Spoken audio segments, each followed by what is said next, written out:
Hi student, welcome back in our digital classroom. In the last lecture we discussed about the mechanism of aerobic respiration. Next heading डाल दीजिए mechanism of anaerobic respiration.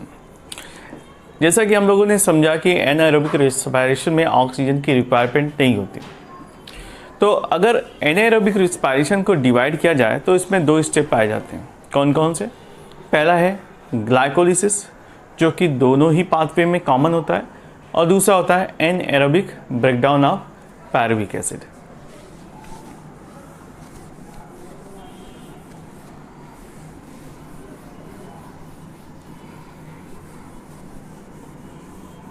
Mechanism of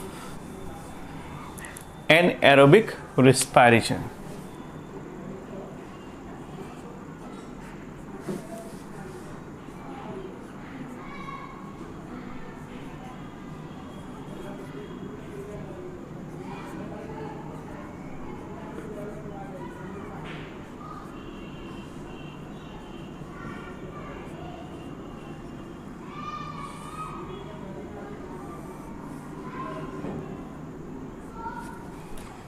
alright, तो mechanism of respiration में ये दो तरीके के होते हैं, यानी टू स्टेप्स पाए जाते हैं.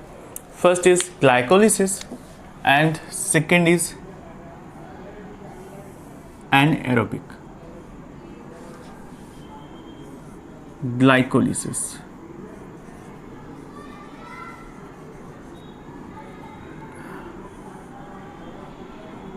Next is anaerobic breakdown of pyruvic acid.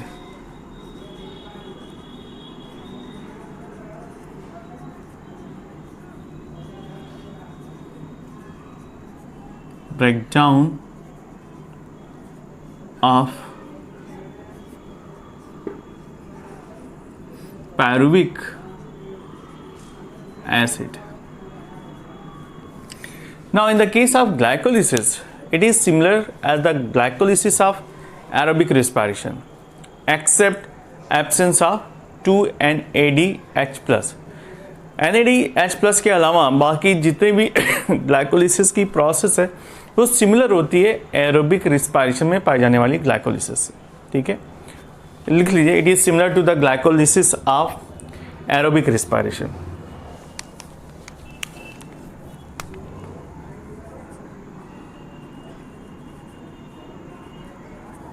Similar to the process of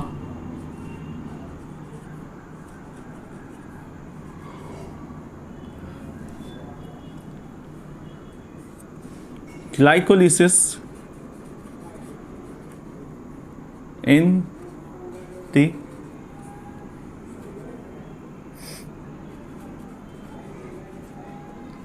aerobic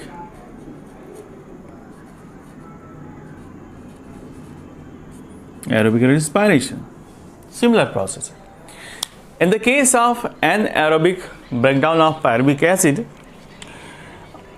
ये कैसे होता है? On the basis of organism, कि ऑर्गेनिज्म कैसा है इसके हिसाब से ये ब्रेकडाउन पाया जाता है. So type of tissue and nature of and product anaerobic respiration is of following types, जैसे कि अल्कोहलिक फर्मेंटेशन, जो कि हम फर्मेंटेशन में इसे काउंट करते हैं. इसमें क्या होता है कि जो पायरुविक एसिड है अल्टीमेटली कन्वर्ट हो जाता है अल्कोहलिक सब्सटेंस में, राइट. तो लिख लीजिए, फर्स्ट है, इसको भी कई हिस्सों में डिवाइड किया जा सकता है. First one is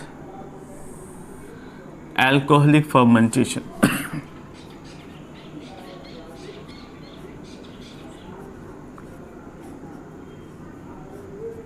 fermentation.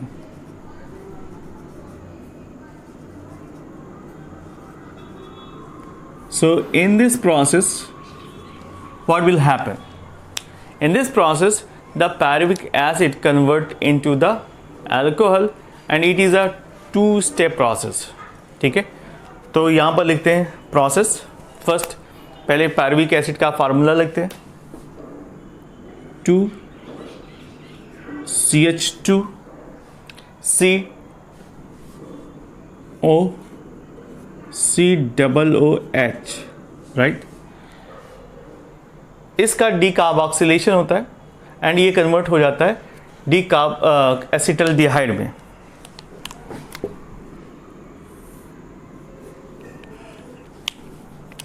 It converted into 2CH2CHO। इसको हम कहते हैं एसिटल्डिहाइड। नीचे लिख लेते हैं एसिटल्डिहाइड।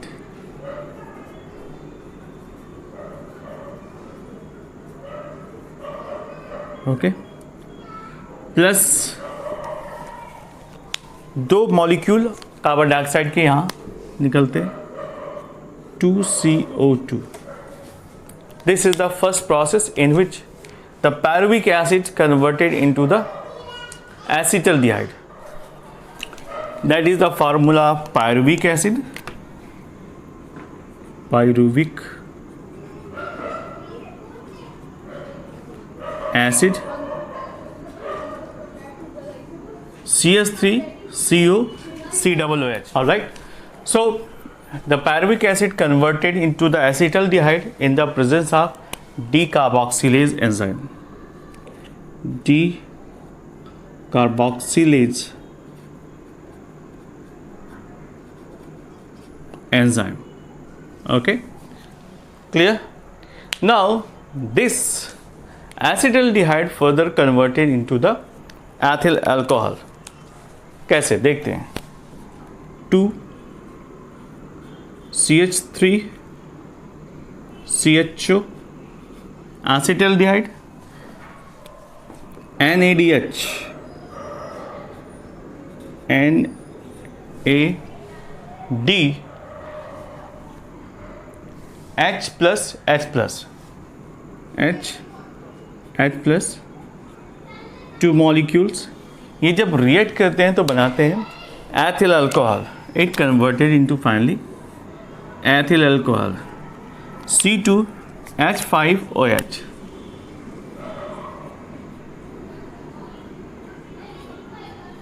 एथिल अल्कोहल होता है फ्री. देन क्या बनता है? नेक्स्ट बनता है NAD प्लस 2NAD.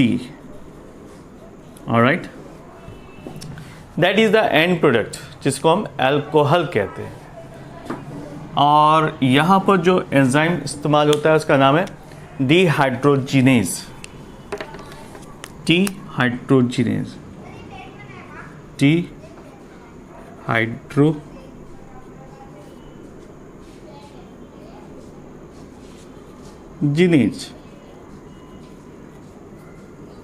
एंजाइम की प्रेजेंस में अल्कोहल का फॉर्मेशन होता है. This is alcohol.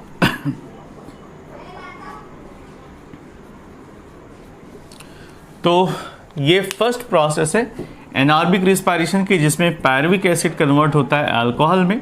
इसको हम कहते हैं alcoholic fermentation.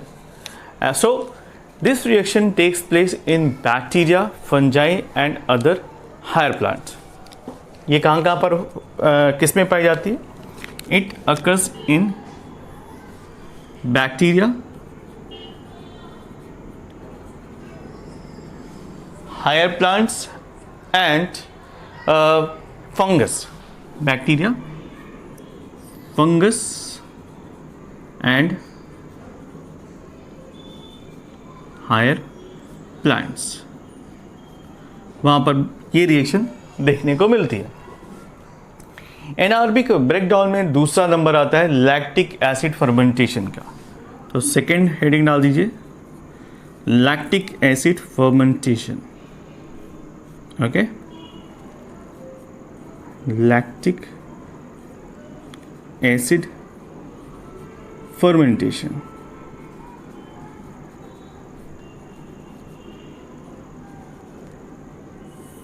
What happened in this process? The lactic acid fermentation is found in bacteria in the presence of certain bacteria like Lactobacillus lactis in the muscles. ठीक है, यहाँ पर पायरुविक एसिड रिड्यूस हो जाता है लैक्टिक एसिड में through the fermentation process. Of some bacteria, जैसे कि लैक्टोबैसिलस लैक्टी।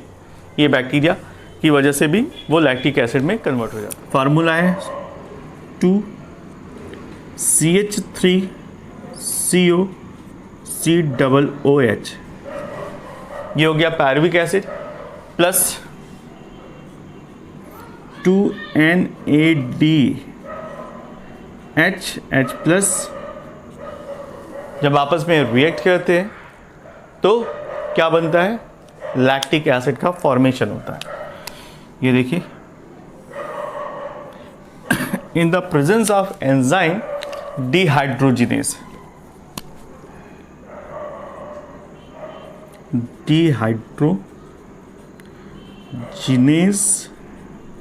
और यहाँ पर कुछ और भी एलिमेंट्स मौजूद रहते हैं, जैसे जिंक और FMN, Zn प्लस प्लस और FMN।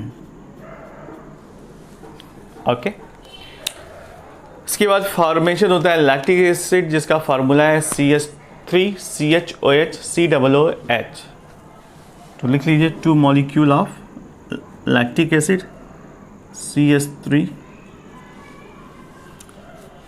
COCH COOH। Okay, plus 2NADH NAD plus 2NAD plus.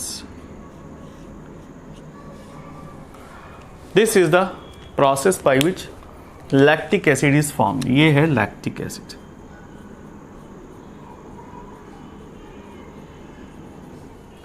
इस फर्मेंटेशन के लिए जो बैक्टीरिया जिम्मेदार होते हैं उनका नाम है लैक्टोबैसिलस लैक्टी। इसका एग्जाम्पल लिख लीजिए, लैक्टोबैसिलस लैक्टी।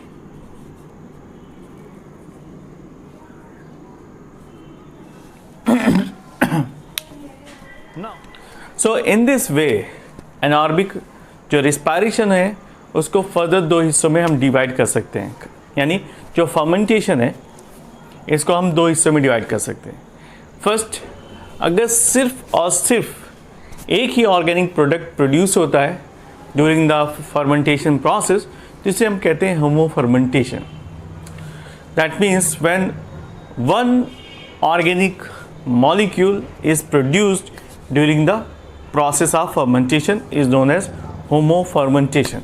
अगर एक से ज़्यादा प्रोडक्ट बनते हैं तो इस तरह के फर्मेंटेशन को हम कहते हैं हेट्रो फर्मेंटेशन, राइट। तो fermentation can be divided according to their product. अगर 2 बनते हैं तो एक बनता है तो होमो, और एक से ज़्यादा तो इसे हम कहते हैं हेट्रो। क्लीन कर लेते हैं।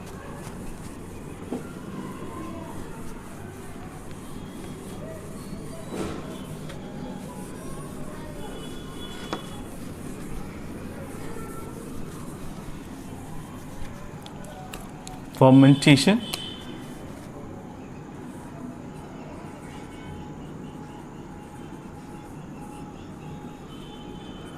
can be divided into 2 types: homo fermentation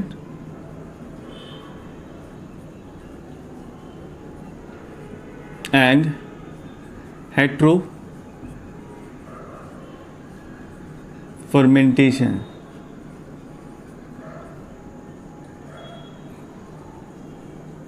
If the organic compound is same, अगर एक ही तरीके का ऑर्गेनिक प्रोडक्ट होता है जिसे हम होमो फर्मेंटेशन कहते हैं। Only one organic compound produced। दूसरा,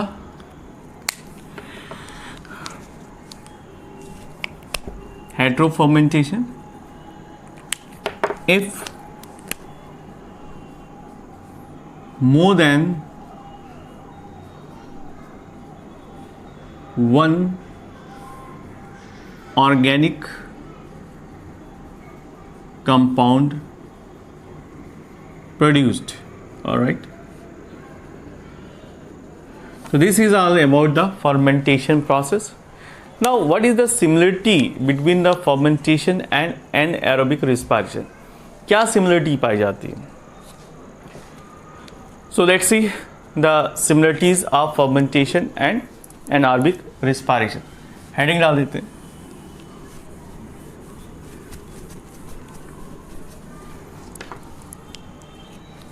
Similarities between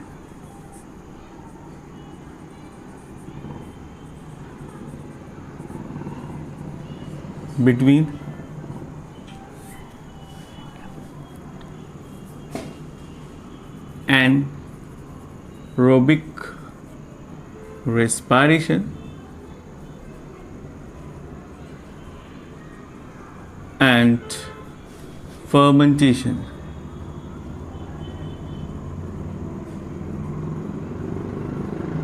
Okay, let's see what is the common feature between the fermentation and respiration. First is that the substrate is similar in both the process. वो दोनों में ही same होता है, hexo sugar होता है जिसको हम ग्लूकोज कहते हैं. ये फर्स्ट सिमिलरिटी है. दूसरा, जो इंटरमीडिएट कंपाउंड है पायरुविक एसिड, वो दोनों में ही सेम है. और एसिटल्डिहाइड, ठीक है, तो पायरुविक एसिड और एसिटल्डिहाइड का फॉर्मेशन दोनों ही प्रोसेस में होता है, जो कि सिमिलरिटीज है. जाइमेज एंजाइम प्रोड्यूस होता है या पार्टिसिपेट करता है in the formation of alcoholic fermentation, and phosphate is essential in both the process. ठीक है, तो दोनों ही प्रोसेस, चाहे वो फर्मेंटेशन हो या एनाएरोबिक रिस्पायरेशन हो, दोनों में ही फॉस्फेट इज एसेंशियल.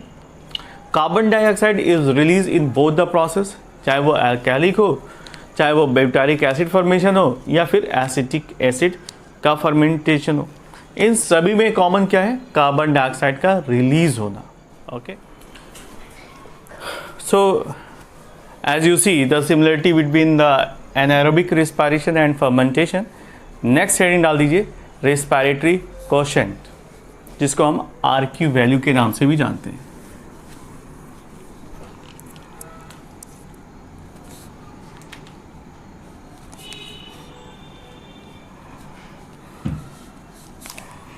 हेडिंग डाल दीजिए रेस्पिरेटरी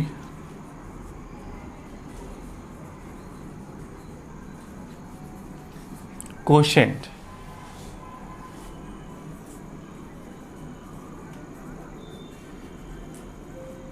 इसको नॉर्मली हम RQ की वैल्यू के फॉर्म में जानते हैं और इसको शॉर्ट फॉर्म में लिखते हैं R&Q. What is RQ? What is respiratory quotient? इसके बारे में समझ लेते हैं. RQ is the ratio of the volume of carbon dioxide released to the volume of oxygen taken in respiration. तो जितनी ऑक्सीजन हम रिसीव करते हैं ड्यूरिंग द रिस्पायरेशन प्रोसेस और जितनी volume of carbon dioxide release करते हैं, उनकी रेशियो को ही हम कोशेंट वैल्यू कहते हैं. इसको एज अ फॉर्मुलेशन देखा जाए तो RQ is equal to amount या volume of carbon dioxide released, volume of carbon dioxide released upon the volume of oxygen consumed. Volume of oxygen consumed. इसी को हम इस तरह से भी लिख सकते हैं, is equal to the value of carbon dioxide upon the value of या volume of oxygen consume, CO2 upon O2. That is the formula of respiratory quotient. So this is the value of RQ and इसको नापने के लिए जिस instrument का इस्तेमाल किया जाता है उसको हम कहते हैं रिस्पायरोमीटर. तो RQ is determined by the respirometer और रिस्पायरोमीटर जिसका इस्तेमाल किया जाता है उसका नाम है गैनांग्स रिस्पायरोमीटर.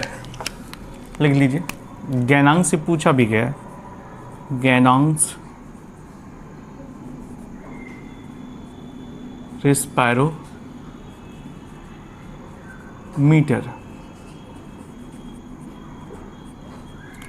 इसकी सहायता से हम निकालते हैं RQ की value, rate of respiration, rate of respiration can be measured by this instrument जिसको हम गैनांग्स रिस्पायरोमीटर के नाम से जानते हैं. तो वन बाय वन डिस्कस करते हैं डिफरेंट टाइप के RQs, जैसे कि कार्बोहाइड्रेट का क्या है, फैट का क्या है और प्रोटीन का क्या है. तो फर्स्ट है RQ ऑफ कार्बोहाइड्रेट,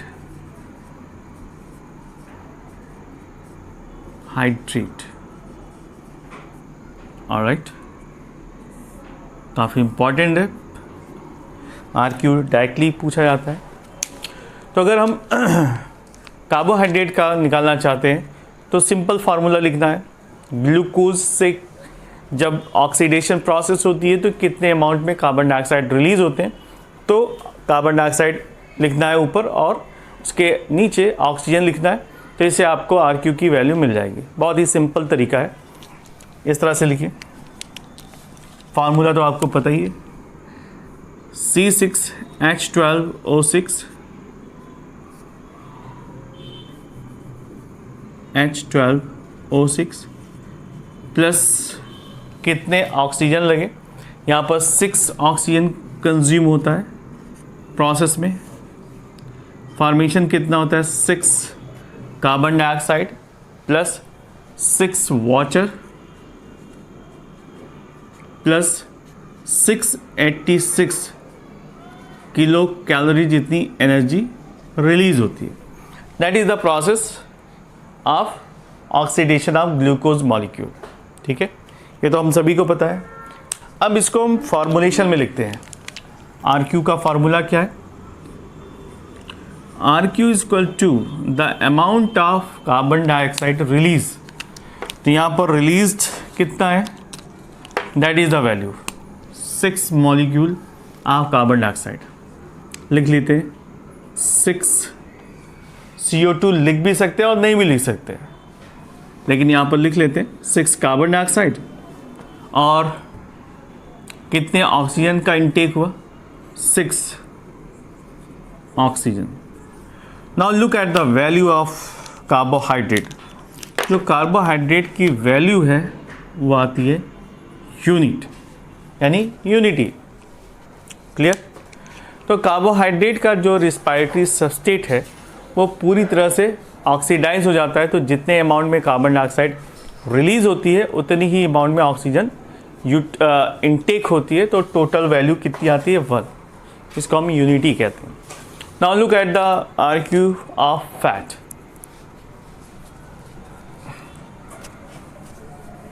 हेडिंग डाल दीजिए, RQ ऑफ फैट. फार्मूला सब में एक ही लगना है,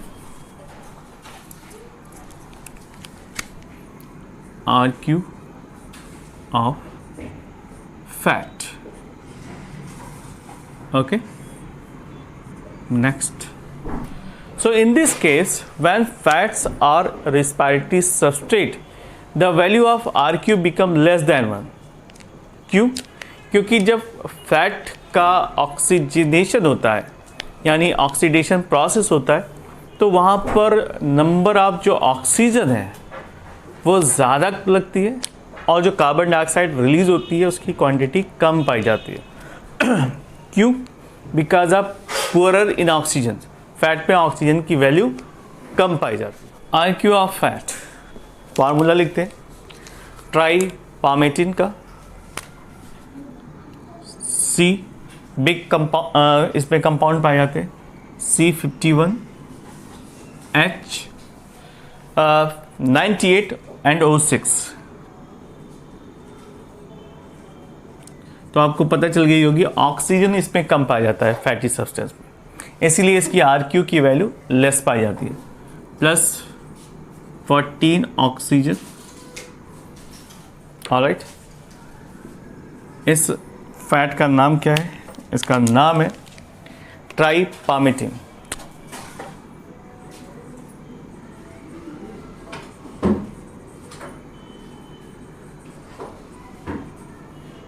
जब ट्राइपामेटिन का ऑक्सीडेशन कराते हैं तो बनता है 10, तो कार्बन डाइऑक्साइड रिलीज होता है 102 कार्बन डाइऑक्साइड, प्लस यहाँ पर 98 H2O रिलीज होता है, प्लस एनर्जी रिलीज होती है। अब इसको फार्मूले में लिखते हैं, तो RQ is equal to what?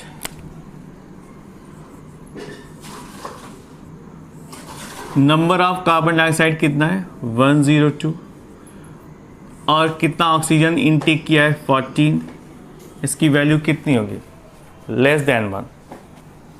Alright, sorry, यहाँ पर 145 ऑक्सीजन है, 145 ऑक्सीजन है, ठीक है। तो यहाँ पर वैल्यू आएगी 145,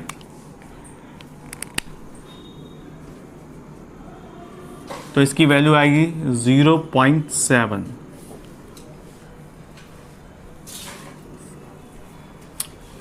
तो लेस देन 1 होगी।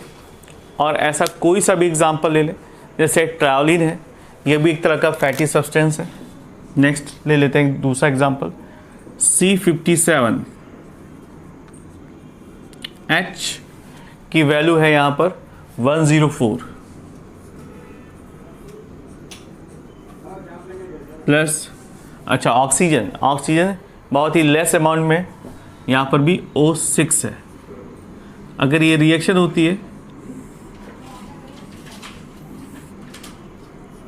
अलग से लिखते हैं, डिफरेंट करना पड़ेगा। C57 H104, okay, plus O6,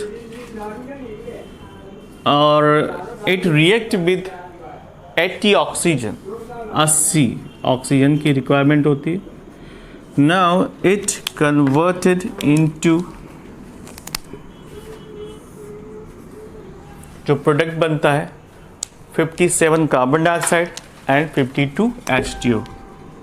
57 carbon dioxide बनता है प्लस 57 H2O वाटर। तो in this process 80 not 8, 80, so during this process 80 oxygen is consumed and 57 carbon dioxide is released। तो RQ की वैल्यू यहाँ पर भी लेस देन 1 आएगी, क्योंकि number of carbon dioxide release is 57 and oxygen which is utilized is 80, and this value is approximately 0.71। so in this case or every cases जहाँ पर भी फैटी सब्सटेंस होगा उसकी RQ की वैल्यू लेस देन 1 आएगी। Next example देखते हैं, RQ of fat की जगह RQ ऑफ प्रोटीन्स।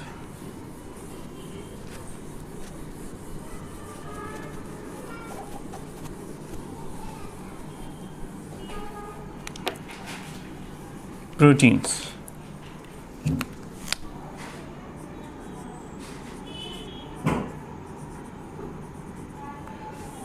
जो RQ ऑफ प्रोटीन्स है वो भी कम होती है 1 से। So when proteins are the respiratory substrate, the value of RQ is also less than 1, but इसकी क्वांटिटी हमेशा कितनी रहती है? It is usually slightly less than 1, that means 0.9 के आसपास रहती है। क्लियर? नेक्स्ट हेडिंग डाल दीजिए, RQ of organic acid.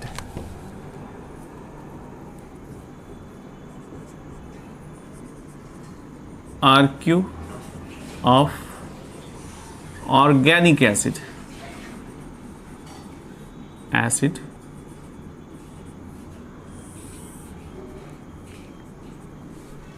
in the case of organic acid, when the organic acid are oxidized, जैसे कि सैकुलेंट प्लांट में मिलते हैं, the respiration quotient become more than 1 because organic acids are rich in oxygen and require less oxygen for their oxidation purpose.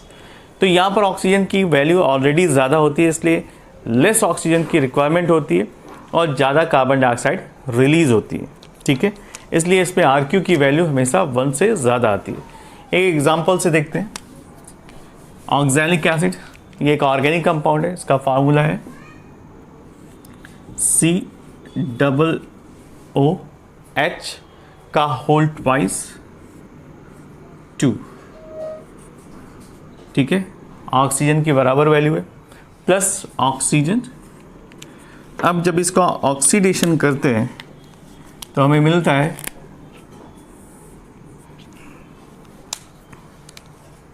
हमें मिलता है 4 carbon dioxide plus 2 molecule of water. 4 carbon dioxide plus 2 molecule of water plus energy. So in this case you can see the intake of oxygen is 1 and releasing of carbon dioxide quantity is 4। तो यहाँ पर लिख सकते हैं 4/1, right? और इसकी value कितनी हो जाएगी? 4 more than 1। Okay, so in this way you do understand कि जो ऑर्गेनिक एसिड है उनमें लेस ऑक्सीजन इनटेक होता है, क्योंकि ऑक्सीजन की वैल्यू ऑलवेज ऑर्गेनिक एसिड में या ऑर्गेनिक प्रोडक्ट में ज़्यादा पाई जाती है। एक और एग्जांपल देखते हैं मैलिक एसिड का, लिखिए नेक्स्ट।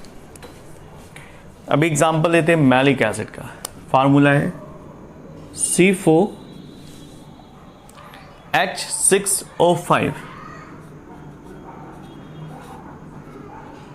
प्लस लेस अमाउंट में ऑक्सीजन लगेगा 3O2।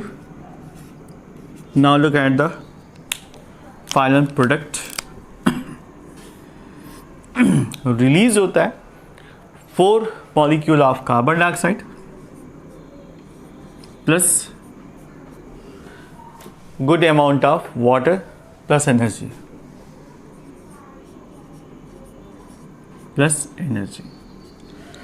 सो यहाँ पर देख लेते हैं।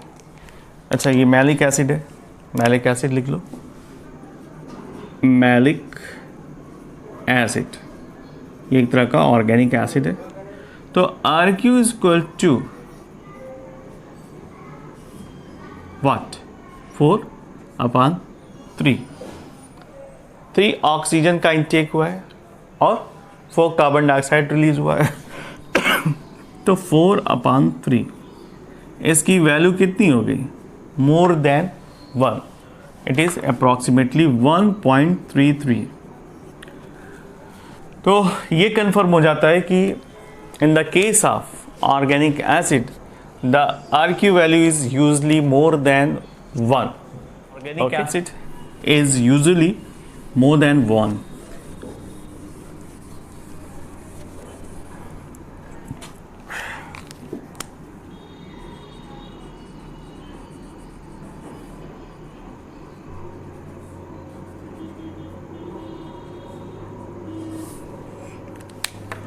नेक्स्ट हेडिंग डाल दीजिए, RQ ऑफ एनएरोबिक रेस्पिरेशन। अगर हम एनएरोबिक रेस्पिरेशन करते हैं ड्यूरिंग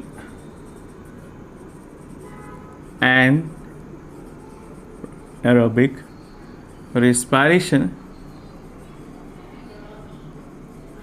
तो इसकी वैल्यू क्या होगी? ठीक है, तो यहाँ पर एक एग्जांपल देते हैं ग्लूकोज का।